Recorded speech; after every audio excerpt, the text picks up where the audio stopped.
નમસ્કાર મિત્રો, વિડીયોમાં તમારું સ્વાગત છે। જી હા મિત્રો, અત્યારે હાલના મોટા અને મહત્વના સમાચાર સામે આવી રહ્યા છે। તો મિત્રો, સમાચારમાં વાત કરીએ તો રાજસ્થાન હાઈકોર્ટ જોધપુર આશ્રમમાં સગીરા પર દુષ્કર્મના કેસમાં સજા કાપી રહેલા આસારામને આજીવન કેદની સજાને યથાવત રાખી હાઈકોર્ટ તેમને કોઈપણ પ્રકારની રાહત આપવાનો ઇનકાર કરી દીધો છે અને તાત્કાલિક કોર્ટ સમક્ષ સરેન્ડર કરવાનો આદેશ આપ્યો છે। રાજસ્થાન હાઈકોર્ટને જોધપુર પીઠના જસ્ટિસ અરુણ મોઘા અને જસ્ટિસ યોગેન્દ્ર કુમાર પુરોહિતને ડિવિઝન બેન્ચે આસારામ સહિત 3 આરોપીઓ દ્વારા દાખલ કરવામાં આવેલી અપીલ પર ચુકાદો સંભળાવ્યો છે। હાઈકોર્ટે સ્પષ્ટ કહ્યું છે કે સગીરા સાથે દુષ્કર્મના મામલામાં નીચલી અદાલતે ફટકારેલી ઉમ્રકેદની સજામાં કોઈ ફેરફાર કરવામાં આવશે નહીં।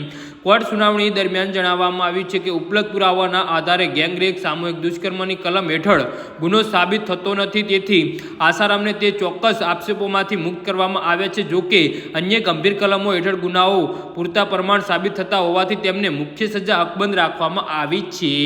2013માં જોધપુરના આશ્રમમાં એક સગીર વિદ્યાર્થીની પર દુષ્કર્મ કરવાનો આસારામ પર આરોપ લાગવામાં આવ્યો હતો। પોલીસ તપાસ દરમિયાન ચાર્જશીટ દાખલ કરવામાં આવી હતી અને લાંબી સુનાવણી બાદ વર્ષ 2018માં સ્પેશિયલ કોર્ટે આસારામને દોષિત જાહેર કરી આજીવન કેદની સજા ફટકારી હતી। જી હા મિત્રો, તો આના વિશે તમારું શું કહેવું છે તો નીચે અમારી કમેન્ટ બોક્સમાં જરૂરથી જણાવજો અને અમારી યુટ્યુબ ચેનલને સબસ્ક્રાઈબ કરવાની ભૂલતા નહીં। ધન્યવાદ।